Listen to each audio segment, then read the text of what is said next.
এই দুধ চিতই পিঠা খেতে কিন্তু বন্ধুরা ভীষণই ভালো হয়, আর বানানো কিন্তু একেবারেই সহজ। দেখতেই পাচ্ছ কতটা সফট, নরম, তুলতুলে হয়েছে। ঘরে থাকা মাত্র কয়েকটি উপকরণ দিয়ে আপনারা খুব সহজেই এই মিনি চিতই পিঠাগুলো বানিয়ে নিতে পারবেন। আর যদি একবার বাড়িতে বানান, এটাই কিন্তু বারবার বানানোর রিকোয়েস্ট আসবে। এটা খেতে এতটাই সুন্দর হয় বন্ধুরা, হঠাৎ করে মিষ্টি খেতে ইচ্ছে করলেও কিন্তু আপনারা এই রেসিপিটি বানিয়ে নিতে পারবেন। চলুন তাহলে রেসিপিটি বানিয়ে নেওয়া যাক। রেসিপিটি ভালো লাগলে অবশ্যই একটা লাইক, কমেন্ট, শেয়ার করতে একেবারেও ভুলবেন না। একটু ঠান্ডা লাগার কারণে গলার ভয়েসটা চেঞ্জ হয়ে গেছে, তার জন্য একটু মানিয়ে নেবেন। চলুন তাহলে রেসিপিটি বানানো শুরু করা যাক।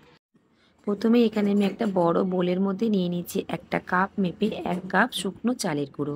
এটা দোকানের কেনা আতপ চালের গুঁড়ি এখানে আমি ব্যবহার করেছি। 1 কাপ চালের গুঁড়োর সাথে নিয়ে নিতে হবে 1 কাপ ময়দা। অবশ্যই কিন্তু এই মাপটা আপনাদেরকে খেয়াল রেখে করতে হবে। আপনারা ঘরে থাকা যে কোনো একটা পাত্রের মাপ করে নেবেন, তাহলে আপনাদেরও পিঠাগুলো একেবারে সফট, নরম, তুলতুলে হবে। এখানে আমি নিয়ে নিয়েছি 10 টাকা দামের একটা গুঁড়ো দুধের প্যাকেট। 1 প্যাকেট দুধই এখানে নিলাম। দুধের পরিমাণটা কিন্তু আপনারা কম বেশি করতে পারেন। আর ওই কাপ মেপে নিয়ে নিয়েছি আমি 3 ভাগের 1 ভাগ টক দই। প্রথমে সমস্ত উপকরণ টক দইয়ের সাথে ভালো করে একবার মিশিয়ে নিচ্ছি। বন্ধুরা, এখানে আপনারা অল্প পরিমাণে লবণ দেবেন। লবণটা আমি কোনো কারণে স্কিপ করে গেছি। লবণের পরিমাণটা কিন্তু একেবারেই কম রাখতে হবে। এবার অল্প অল্প করে জল দিয়ে একটা মিডিয়াম ঘনত্বের ব্যাটার তৈরি করব। যেই কাপটা মেপে আমি সমস্ত উপকরণ নিচ্ছি, সেই কাপ মেপেই প্রথমে 1 কাপ জল নিয়েছি। জলটাকে অল্প অল্প করে দিয়ে একটা ব্যাটার তৈরি করে নিচ্ছি। জলটা একেবারেও দেওয়া যাবে না, তাহলে ব্যাটারের ঘনত্বটা ঠিকঠাক বোঝা যাবে না। প্রথমে 1 কাপ জল আমি এখানে সম্পূর্ণ দিয়ে দিয়েছি। তারপরে আবারও 1 কাপ জল নিয়েছি। তার থেকে অল্প পরিমাণে জল এখানে দিলাম। ভালো করে আবারও মিশিয়ে নিচ্ছি। এখানে কিন্তু সম্পূর্ণ 2 কাপ জল লাগবে না। এখানে আমার মোট 1.5 কাপ পরিমাণে জল লাগবে। এখানে কিন্তু ব্যাটারটা একেবারেই রেডি হয়ে গেছে।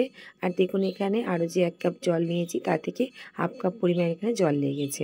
এবার ঢেকে আমি কিছুক্ষণের জন্য রেখে দিচ্ছি। ততক্ষণে চলুন দুধটাকে আমি জাল করে নিই। এখানে আমি হাফ লিটার পরিমাণে দুধ নিয়েছি। আমি এখানে যতটা পরিমাণে পিঠার ব্যাটার তৈরি করেছি, তার জন্য কিন্তু এই হাফ লিটার দুধই যথেষ্ট। দিয়ে দিলাম স্বাদ অনুসারে চিনি। আপনারা চাইলে চিনির বদলে গুঁড়ো ব্যবহার করতে পারেন। আর এখানে 4খানা মতন এলাচ একটু ভালো করে থেতো করে দিয়ে দিলাম, তাহলে ফ্লেভারটা কিন্তু বেশ ভালো আসবে। দুধটা এবার উষ্ণ গরম হয়ে এসছে। দিয়ে দিচ্ছি এখানে 10 টাকা দামের একটা গুঁড়ো দুধের প্যাকেট। সম্পূর্ণ দুধটাই দিয়ে দিয়েছি। এখানে আমি যে লিকুইড দুধটা নিয়েছি, দুধটা কিন্তু ভালোভাবে জাল করা ছিল, তাই খুব বেশিক্ষণ জাল করে নিতে হবে না। এদিকে দুধটাকে আমি একেবারে লো ফ্লেমে আস্তে আস্তে জাল করতে থাকবো। ততক্ষণে চলুন, এদিকে পিঠার ব্যাটারটাও কিন্তু রেডি হয়ে গেছে, কিংবা সেট হয়ে গেছে। এটাকে এবার তৈরি করে নিয়ে নিচ্ছি আমি 1 চামচের হাফ চামচ বেকিং পাউডার, আর তারও কম নিয়েছি বেকিং সোডা। 2 চামচ পরিমাণে জল দিয়ে খুব ভালো করে ব্যাটারটাকে এবার ফেটিয়ে নিতে হবে। বন্ধুরা, হঠাৎ করে মিষ্টি খেতে ইচ্ছে করলে আপনারা কিন্তু এই মিষ্টিগুলো একবার বানিয়ে নিতে পারবেন। এই মিষ্টিগুলো কিন্তু রসমালাই থেকে খেতে কোনো অংশে কম যায় না। ভীষণ কিন্তু খেতে ভালো হয়। অবশ্যই বাড়িতে একবার বানিয়ে দেখবেন। আর আপনারা কি কোথা থেকে আমার এই ভিডিওটি দেখছেন, অবশ্যই কমেন্ট করে জানাবেন। আমার রেসিপিগুলো আপনাদের কেমন লাগছে অবশ্যই কমেন্টে বলবেন। চলুন, এবার পিঠার ব্যাটারটা তৈরি হয়ে গেছে। চলুন এবার পিঠাগুলো বানিয়ে নেওয়া যাক। এই পিঠাগুলো বানানোর জন্য এখানে আমি একটা আপ্পাম মেকার ব্যবহার করেছি। এই আপ্পাম মেকারের মধ্যে একেবারে সামান্য করে একটু তেল মাখিয়ে নিয়েছিলাম। এবার এই পিঠার ব্যাটারটাকে একটু জায়গা রেখে দিতে হবে। সবগুলোকে সাজিয়ে নিয়ে ঢেকে দিয়ে মিডিয়াম আঁচে ওই 2 মিনিট মতন আমি কুক করেছিলাম। তারই মধ্যে দেখুন পিঠাগুলো কত সুন্দরভাবে তৈরি হয়ে গেছে, আর কতটা ফুলে ডবল হয়ে গেছে। একেবারে নরম, তুলতুলে, স্পঞ্জি। যদি পিঠা খেতে মন চায়, তাহলে একবার এইভাবে চিতই পিঠাগুলো বানিয়ে দেখতে পারেন। বানানো যতটাই সহজ, আর খেতেও কিন্তু ভীষণই ভালো হয়।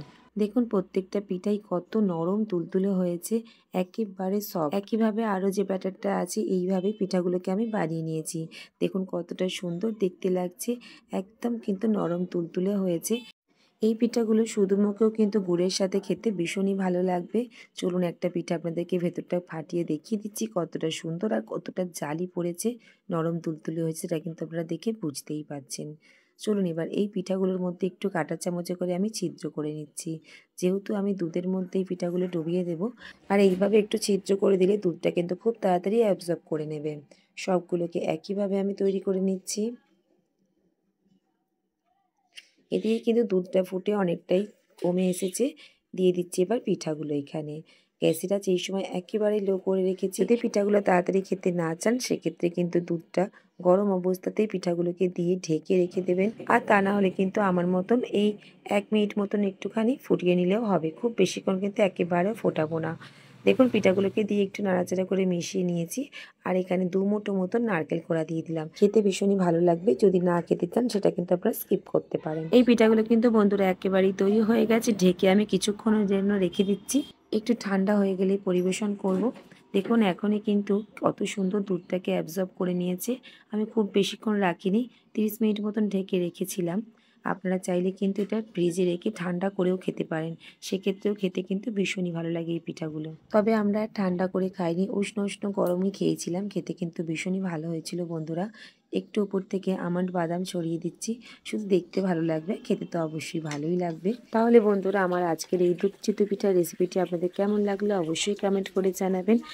আর আপনি যদি আমার চ্যানেলে নতুন বন্ধু হয়ে থাকেন অবশ্যই চ্যানেলটিকে সাবস্ক্রাইব করে নিয়ে আমার পাশে থাকবেন। আর পাশে থাকা বেল আইকনটি প্রেস করবেন, তাহলে যখনই আমি নতুন কোনো ভিডিও আপলোড করব আপনাদের কাছেই পৌঁছে যাবে। ভিডিওটি ফেসবুক পেজ থেকে দেখলে পেজটিকে অবশ্যই ফলো করে নেবেন। আজকের মতন তাহলে আসি, আবারও দেখা হচ্ছে অন্য কোনো রেসিপির সাথে। ভালো থাকবেন, সুস্থ থাকবেন।